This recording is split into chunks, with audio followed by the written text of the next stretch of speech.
ভারতের ইতিহাসে এমন কিছু নাম আছে যাদের সাহসিকতা সবকিছুকেই হার মানায়। তাদের মধ্যে একজন হলেন মেজর মোহিত শর্মা। 13ই ফেব্রুয়ারি 1978-এ হরিয়ানার রোহতকের একটি সাধারণ পরিবারে জন্ম নেন তিনি। ছোট থেকেই ছিলেন শান্ত এবং পড়াশোনায় বেশ মনোযোগী। ছোট থেকেই তার দাদাকে দেখে মনে একটা স্বপ্নই বুনেছিল মোহিত। যদিও তার দাদা অনেক চেষ্টার পরও সফল হতে পারেনি, তাই স্কুল শেষ হতেই ইন্ডিয়ান আর্মিতে যোগ দেওয়ার প্রস্তুতি শুরু করেন মোহিত।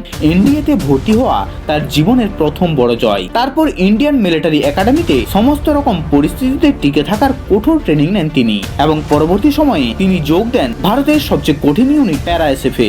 এখানেই তিনি থেমে থাকেননি। কমব্যাট, সার্ভাইভাল, স্কাই ডাইভিং, অস্ত্র ব্যবহার প্রতিটিতেই তিনি হয়ে ওঠেন সেরাদের সেরা। সহযোদ্ধাদের ভাষায় তার জন্মই হয়েছে স্পেশাল অপারেশনের জন্য।